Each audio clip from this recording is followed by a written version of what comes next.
Assalamualaikum warahmatullahi wabarakatuh.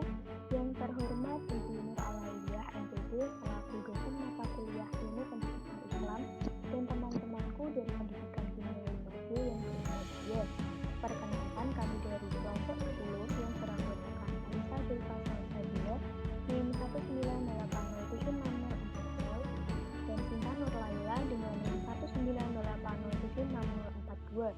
Pada kesempatan kali ini, kami akan memaparkan materi dengan judul Kajian Terhadap Peraturan Perundang-undangan Pendidikan Nasional Indonesia. Pada materi ini terdapat 5 pokok pembahasan. Yang pertama, sistem pendidikan nasional. Yang kedua, visi dan misi dari sistem pendidikan nasional. Yang ketiga, tujuan dan fungsi dari sistem pendidikan nasional. Yang keempat, prinsip dari sistem pendidikan nasional. Dan yang kelima, peraturan perundang-undangan yang mendasari sistem pendidikan nasional di Indonesia. Pada pembahasan yang pertama, yaitu sistem pendidikan nasional. Pengertian sistem berasal dari bahasa Yunani, yaitu sistema, yang berarti sehimpunan bagian atau komponen yang saling berhubungan secara teratur dan merupakan suatu keseluruhan. Sedangkan ada pula menurut Zahara Idris mengemukakan bahwa sistem adalah suatu kesatuan yang terdiri atas komponen-komponen atau elemen-elemen atau unsur-unsur sebagai sumber-sumber yang mempunyai hubungan fungsional yang teratur, tidak sekedar acak yang saling membantu untuk mencapai suatu hasil atau produk.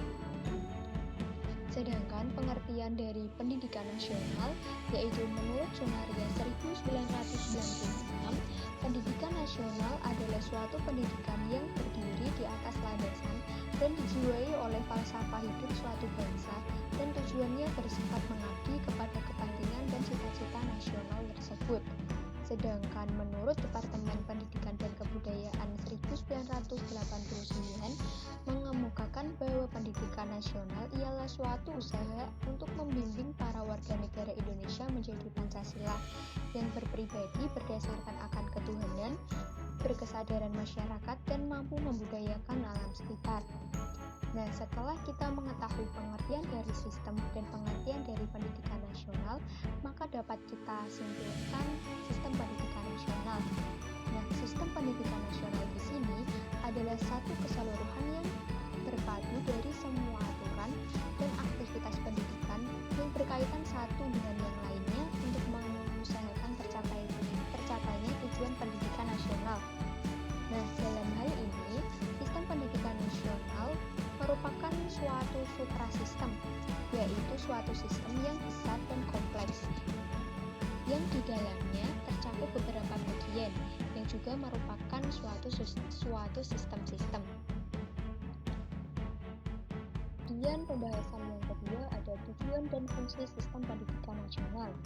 Tujuan dari sistem pendidikan nasional adalah untuk mengembangkan kemampuan dan membentuk watak serta peradaban bangsa yang bermartabat dalam rangka mencerdaskan kehidupan bangsa agar berkembangnya potensi peserta didik agar menjadi manusia yang beriman dan bertakwa, berakhlak mulia, berilmu, kreatif, mandiri, dan menjadi warga negara yang demokratis serta bertanggung jawab.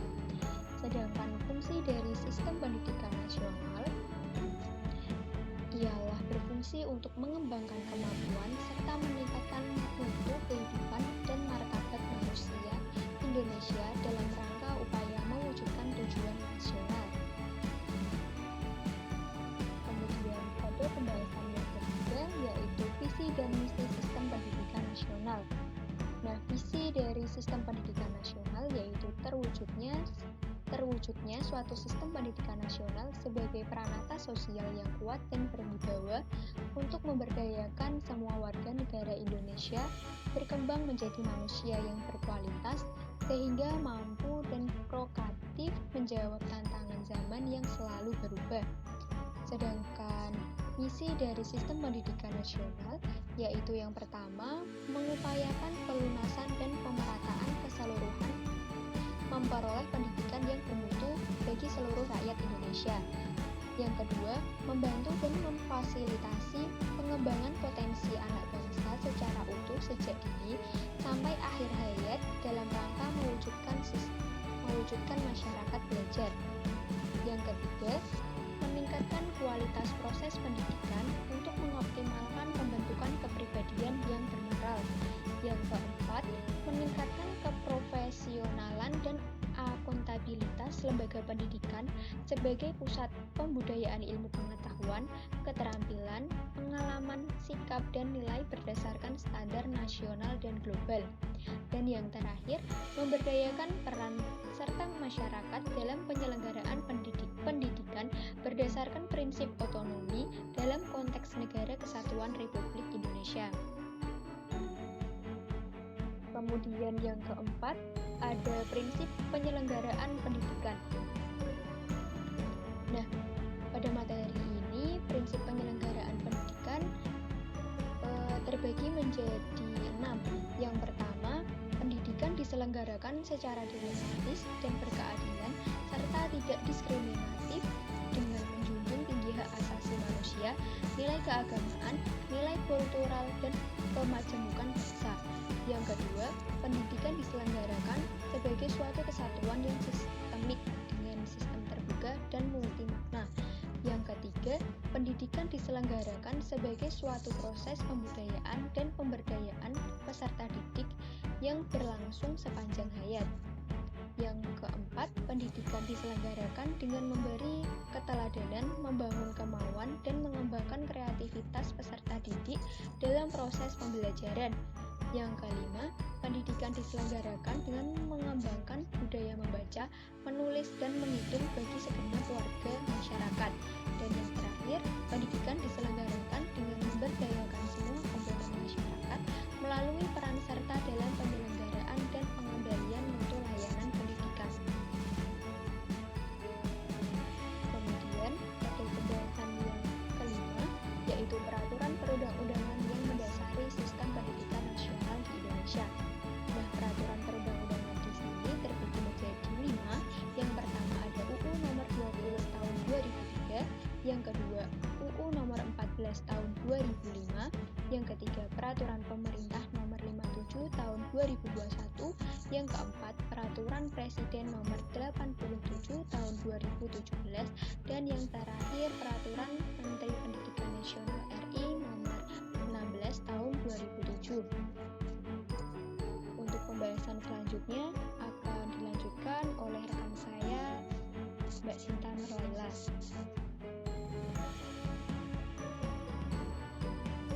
Baik, saya akan menyambung penjelasan dari rekan saya Mbak Anissa, yaitu tentang peraturan perundang-undangan yang mendasari sistem pendidikan nasional di Indonesia.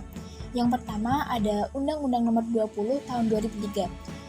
Menurut Undang-Undang Nomor 20 Tahun 2003, Pasal 1 Ayat 2 menyebutkan arti dari pendidikan nasional, yang berbunyi, pendidikan nasional adalah pendidikan yang berlandaskan Pancasila dan Undang-Undang Dasar Negara Republik Indonesia tahun 1945 yang berakar pada nilai-nilai agama, kebudayaan nasional Indonesia, dan tanggap terhadap tuntutan perubahan zaman.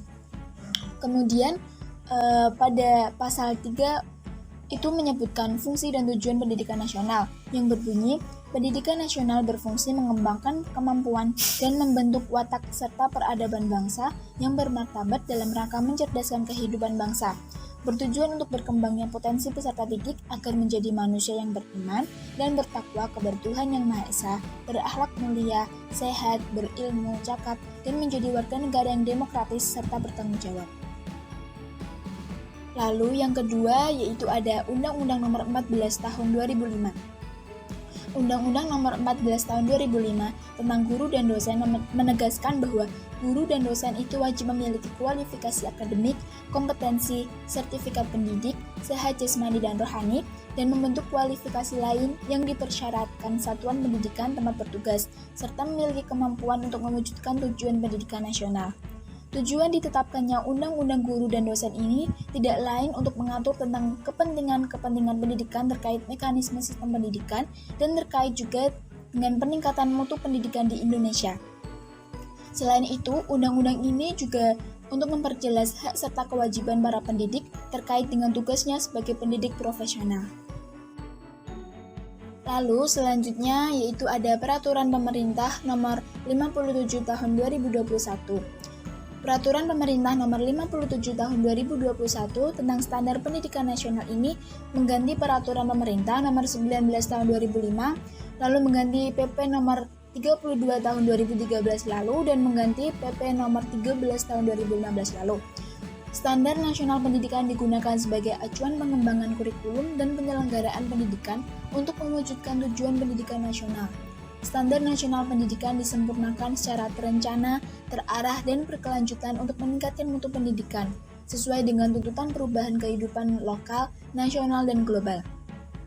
Standar Nasional Pendidikan dalam PP Nomor 57 Tahun 2021 tentang Standar Pendidikan Nasional mencakup standar kompetensi lulusan, standar isi, standar proses, standar penilaian pendidikan, standar tenaga kependidikan, standar sarana dan prasarana, standar pengelolaan, dan standar pembiayaan.